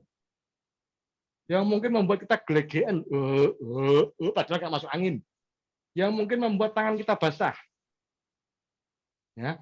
Maka dalam show management, show performance gitu, kita diajari untuk menyebarkan rasa khawatir itu, cemas itu ke seluruh tubuh. Gerakkan gini aja. Gini terus. Gerakkan, dia akan menyebar ke seluruh tubuh dalam varian yang prosentasenya semakin kecil dan kemudian menghilang. Nah, itu saya praktekkan terus dalam kehidupan. Ya. Dalam segala persoalan, ketika saya mengalami kekhawatiran tertentu, saya akan menyebarkannya ke seluruh tubuh, mungkin tidak dengan gerakan-gerakan begini lagi, karena di depan orang-orang yang berbeda-beda, tapi dengan kesadaran untuk mendorongnya keluar dari tubuh. Ya. Terus, kalau saya dulu diajari sama Abah Anom Suryalaya, ya, gampang kok untuk mengobati sakit hati itu. Ya, sakit hati itu bukan karena sakit hati yang gitu tuh, enggak. Sedih itu sakitnya hati itu. Marah itu penyakit hati, kecewa itu penyakit hati, iri dengki itu penyakit hati. Ya, gampang kok cara menyembuhkan penyakit hati. Dalam ajaran Abah Anom Suryalaya ya. Saya mohon maaf, kita sudah sama-sama dewasa, tapi karena saya diminta untuk mengajarkan yang real. Ya. Ini di dada kiri ada puting ya. Ya, mohon maaf. Nah, kalau laki-laki cukup 2 jari begini. Nah, ini sudah tersentuh yang disebut hati. Ya, kalau perempuan, mohon maaf, buah dadanya diangkat. Ini kan ada garis lingkarnya ya. Taruh sini. Bagaimana naruhnya titiknya, Gus? Ikuti dirimu, ikuti hatimu saja sudah. Kalau berhasil menyentuhnya, rasanya sakit. Itu yang disebut sakit hati. Ya, ini sudah ilmu praktek tasawuf ini, ya. Torekoh ini sudah nggak ada di tempat lain disuruh sabar, disuruh syukur, disuruh begini. Kalau di Abah Anom Suryalaya, temukan hatimu, sentuhlah. Ya. Kalau perempuan saya lihat lebih banyak perempuan, mohon maaf, buah dadanya diangkat, yang kiri ya. Nanti ada garisnya kan ya, garis pangkal buah dada itu taruh di sini. Kiri ya. Ketika berhasil menyentuhnya, tidak perlu menekannya, tersentuh biasa saja, itu rasanya sakit. Oke? Begitu berhasil menyentuhnya dan merasakan sakit, itu yang disebut sakit hati. Tempatnya penyakit-penyakit hati. Setelah itu, mohon maaf, diunyer-unyer. Gini Bu, diputar-putar gini Bu. Tapi pelan-pelan ke arah berlawanan arah jarum jam. Itu nanti rasanya sakit gitu ya. Sakit. Sampai tidak sakit lagi. Itu harus rutin tiap hari, tiap waktu tertentu. Ya. Anehnya, ajaibnya, begitu sampean rajin melakukan itu, loh, kok sekarang aku nggak gampang marah lagi ya? Loh, kok sekarang tetangga atau teman kantor punya ini, aku nggak iri dengki lagi ya? Loh, kok aku begini ya? Itu akan terjadi dengan sendirinya. Itulah namanya ilmu tarekoh, ilmu tasawuf yang tidak ada di Google. Ya. Adanya dalam praktek-praktek saja. Itu saja rahasianya. Daripada sampean saya ajari meditasi, mending sampean praktekkan itu. Ya. Di rumah saja, atau pas lagi sendiri di kamar, silahkan selipkan di antara baju begini juga boleh ya. Temukan terus diputar-putar melawan arah jarum jam. Nah, lebih dalam lagi mungkin dalam ilmu tarekoh, kalau panjenengan muslim, kalau berkeyakinan lain saya mohon maaf, zikirnya la ilaha illallah. La ilaha illallahnya cuma satu kali, yang berulang-ulang illallah. La ilaha illallah, illallah, illallah, illallah, illallah, sambil diputar-putar. Illallah, illallah, itu sakit gitu ya. Tapi biarkan saja, nanti lama-lama nggak sakit. Lama-lama nggak sakit. Nah, Kalau sudah sampai pada tahap yang sudah benar-benar tidak sakit lagi ketika disentuh maupun diputer-puter, sudah tidak perlu lagi dengan tangan, tapi cukup dengan kesadaran. Di situ sampean mengucapkan, menghidupkan zikir. Tadi saya bilang ramuan zikir dan doa ya. La ilaha illallah, illallah, illallah, illallah, illallah di sini. Ya. Teman-teman Nasrani juga punya rahasia kenapa kok begini itu. Ya karena ini tepat-tepatnya titik-titiknya. Ya. Cuman mungkin ketika menerima pelajaran dari para gurunya, para santo-santonya tidak sama mendetil ketika teman-teman tasawuf mempelajarinya. Itu tiap-tiap tempat, tiap-tiap titik itu seperti pintu-pintu menuju ke alam-alam pencapaian kesadaran.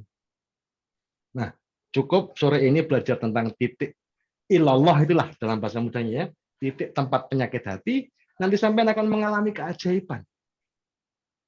Tidak mudah marah, tidak mudah iri dengki, tidak mudah cemas, ya, tidak mudah khawatir, tidak mudah takut. Penyakit-penyakit hati itu akan tersembuhkan insya Allah dengan sendirinya ketika kita rajin bersentuhan dengan pangkal persoalannya. Ya Mbak ya. Baik, terima kasih Gus Chandra.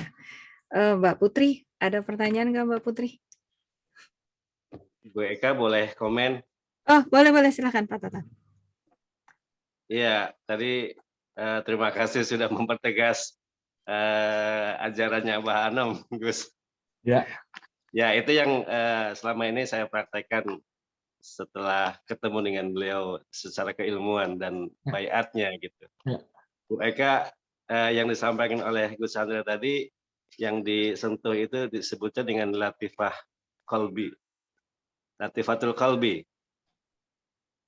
Dalam yang sepengetahuan dan sependek pengetahuan saya tentang latifah ini, ada 7 titik latifah, yang kemudian 4 itu tadi sebenarnya titiknya yang disebutkan itu dua di kanan dan 2 di kiri, kemudian di ini apa namanya, jidat kita, di ubun-ubun, dan di besar kita. Saya menyebutnya itu adalah 7 titik sensitivitas manusia. Kalau dalam bahasa kitabnya itu menerangkan tentang bagaimana di dalam tubuh manusia itu ada amarah-amarah yang sebenarnya di masing-masing latifah itu kemudian ada tempatnya para nabi bersemayam di sana gitu, sehingga kemudian bahasanya Gus Chandra tadi itu adalah kemudian gerbang menuju ke alam sebelah gitu. Ya itu tadi kalau misalkan kemudian berbicara tentang tips ini, karena kemudian kita berbicara kecemasan itu tidak lagi berbicara tentang logika, maka kemudian ya kalau misalkan kecemasan itu harus diselesaikan dengan logika, itu mungkin akan susah ketemunya obatnya. Karena untuk obat kecemasan itu yaitu tadi harus melepaskan logika kita dan kemudian masuk ke dalam alam bawah sadar kita, dan untuk masuk ke dalam alam bawah sadar kita itu ya 7 titik latifah tadi atau 7 titik sensitivitas tadi itu harus dibuka kuncinya, karena masing-masing punya pintu, dan untuk membuka pintu itu tidak semua orang punya kuncinya.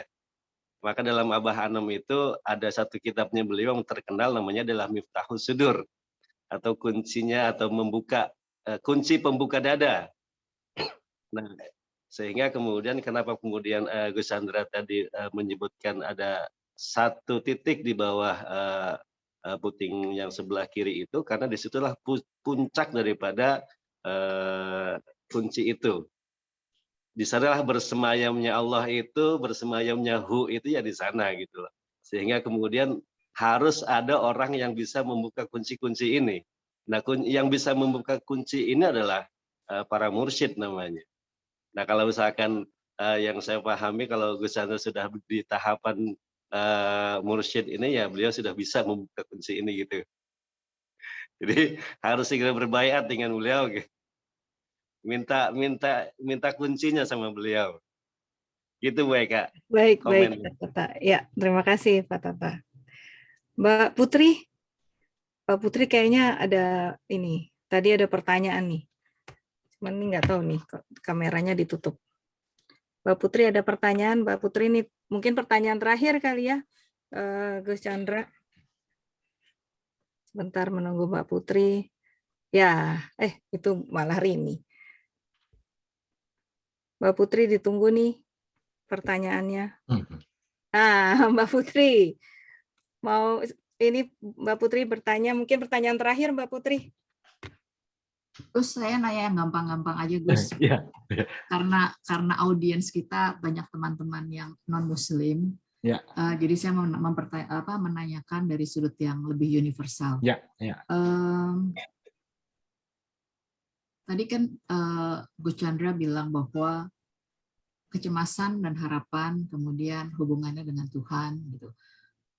Kalau membuat justifikasi bahwa level kecemasan yang berbeda pada setiap orang itu adalah menunjukkan kedekatan seseorang pada Tuhannya, itu kan sangat judgmental kan.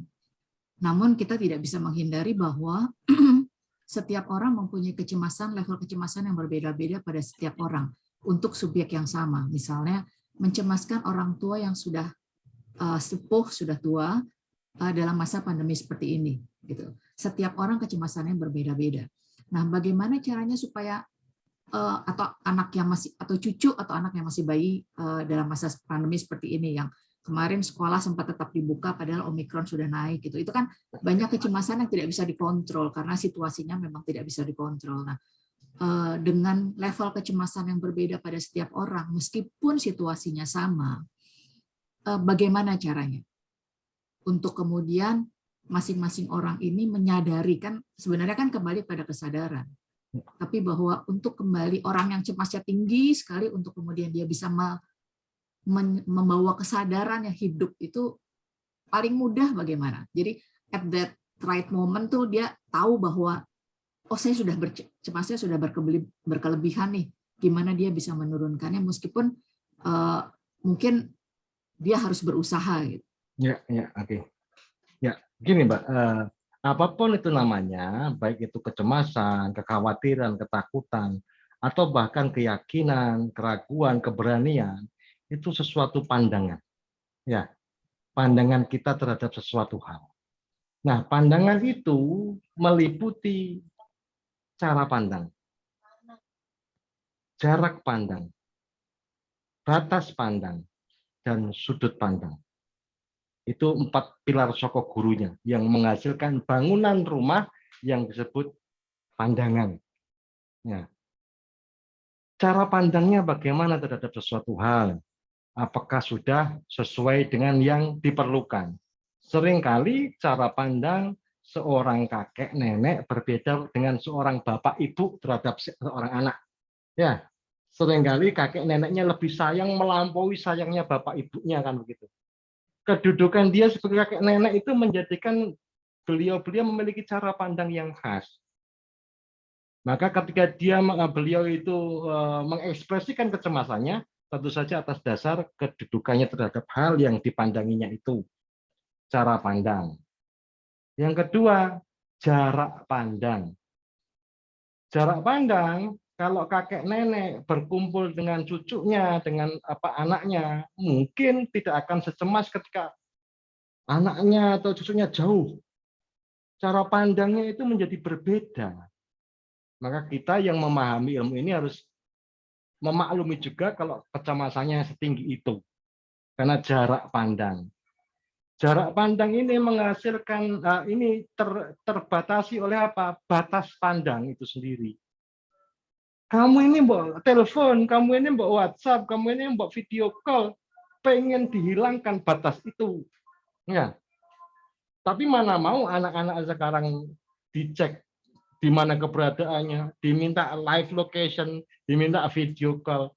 Maka kecemasan seringkali atau pandangan kita terhadap sesuatu itu didasarkan atas cara pandang, jarak pandang, dan batas pandang. Yang keempat, sudut pandang. Saya ulangi ya, cara pandang, jarak pandang, batas pandang, sudut pandang. Sudut pandangnya dokter atau praktisi kesehatan tentu saja berbeda dengan sudut pandangnya kiai. Maka jangan saling melebaikan karena disiplin ilmunya berbeda. Kata praktisi medis, hati-hati loh, virus ini mematikan. Khawatirnya bisa berlebihan dalam hal mengkampanyekan protokol kesehatan. Kata para kiai, mati wis ana catetane weh. Ya, ning ngene Lohil Mahfud sana kalau belum waktunya mati mau kesetrum Omikron 100 kali gak mati ya gak mati ae. Itu namanya takdir. Ini apakah dia tidak cemas? Loh, dia punya bahasa kecemasan yang lain. Maka jangan saling melebaikan. Itu berdasarkan sudut pandang yang berbeda.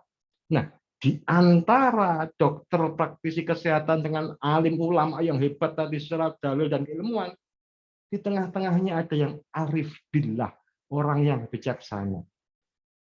Orang yang bijaksana mengatakan, mungkin ya barangkali ya, iya, ajal itu memang karena waktunya. Justru karena kan kita belum tahu ajalnya kapan. Yo ayo jaga kesehatan. Gitu. Jadi arif itu kemudian.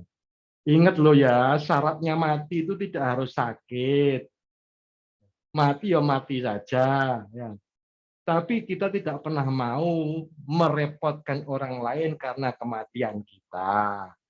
Ya walaupun nggak tahu kapan matinya, ya ayo jaga kesehatan.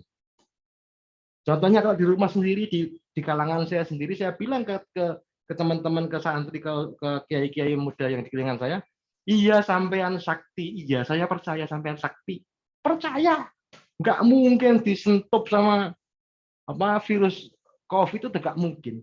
Tapi kan sampean yang sakti, anak istrimu tidak. Ya, maka demi anak istrimu, demi keluargamu, demi orang lain, kamu yang tidak cemas ini, ya pura-pura cemas. Ya, supaya bisa melahirkan kewaspadaan tertentu. Kalau melihat kepala keluarganya cemas, melihat kepala keluarganya khawatir, nanti istri dan anak-anakmu akan ikut menjaga diri. Pada akhirnya kita bisa membangun sistem kebersamaan untuk terhindar dari COVID atau Omikron. Itu semuanya masih bisa dilogika sebenarnya. Ya. Kami di sini pada waktu itu 100 hari pertama pandemi 2020, 100 hari pertama keluar pagar saja tidak. Padahal saya tukang dolan. Ya, di rumah paling pol 2 hari. Tapi saya mau bersepakat untuk tetap di rumah saja 100 hari pertama. Untuk apa? Untuk membangun kesadaran. Kata orang-orang, COVID itu bahaya. Padahal kita hidup di tengah orang-orang. Kalau kita mengatakan COVID tidak berbahaya, kita akan menjadi hal yang yang bisa saja tidak diterima oleh orang-orang. Jadi walaupun kita tidak menganggap COVID itu bahaya, tapi COVID itu berbahaya secara umum. Ya, maka kita harus menghormati kecemasan orang lain itu. Ketika ada kesempatan vaksin, saya menggerakkan lingkungan saya sekitar lah untuk vaksin. Masker, saya mengingatkan pakai masker, dan lain sebagainya. Walaupun secara keilmuan kekiaian, oh ya enggak lah. Gitu. Tapi secara kesadaran nalar, ya ini harus ada yang disepakati. Kita kan hidup di wilayah publik. Nah, keberhasilan merukunkan antara pikiran dan perasaan, itu melahirkan kearifan. Nah, jadi wajar saja tiap-tiap manusia memiliki tingkat kecemasannya sendiri-sendiri, kita yang mungkin perlu membantunya menemukan di tingkat berapa dia cemas. Ya. Cara pandangnya bagaimana, jarak pandangnya bagaimana, batas pandangnya bagaimana, dan sudut pandangnya bagaimana. Dan teman yang baik itu bukan teman yang menambah kecemasan. Ya. Ditenangkan supaya dia tidak terlalu cemas. Diberi harapan-harapan. Itu Mbak Putri. Baik, terima kasih banyak Gus. Teman-teman, ini menutup diskusi kita sore ini dengan kesimpulan dari teori mengurai kecemasan versi Gus Chandra adalah ada 4 yang kita bisa urai, yaitu melihat cara pandang, menjaga jarak pandang, melihat batas pandang, dan melihat sudut pandang. Karena beberapa teman yang saya undang hari ini sedang mempunyai kecemasan. Jadi saya mencoba untuk mengajak teman-teman ini untuk mengurangi. Matur nuwun Gus Chandra. Ya, sama-sama. Terima Ya. kasih Gus Saya yang Chandra. berterima kasih ya. Waktunya Mohon teman-teman, maaf Bapak atas Ibu. kesalahannya. Ya. Sama-sama semua. Terima kasih untuk Bapak Ibu dan teman-teman yang telah hadir untuk acara. Jadi ini adalah acara terakhir kajian mengurai kecemasan dari kajian spiritual. Bulan depan kita ada lagi dengan topiknya namanya memahami mekanisme defensif diri. Nanti kami akan sebarkan di Instagram kami. Terima kasih semua atas waktunya. Mau ada ini nggak foto bersama, Rin? Mungkin foto bersama dulu, Gus Chandra sebentar. Ya, ya. Ya, mohon dibuka kameranya bagi yang belum dibuka. Kalau berkenan boleh dibuka. Ya. Terima kasih ilmunya Gus Chandra, terima kasih Sama-sama. Bapak, terima kasih semua. Mohon maaf banyak bicara. Ya. Oke, aba-abanya Rin. Ya, 1, 2, 3. Terima kasih Gus Terima Chandra. kasih. Terima kasih Gus Chandra. Terima Terima kasih terima Bapak kasih. Ibu semuanya. Terima kasih Saya Mas Adi pamit. dari Mas Kediri. Aji. Gus Chandra Mas ini yang Aji. dari Kediri, Gus Chandra. Oh iya, iya. Terima Pak kasih Tata, Mas terima Apis kasih. Piaji. Ya. Ibu. Bu Nike. Makasih. Ya, makasih. Assalamualaikum. Selamat sore Saya semuanya. pamit. Salam. Terima kasih Gus Chandra. Waalaikumsalam. Izin pamit semuanya. Ya, terima Monggo. kasih Pak Tata.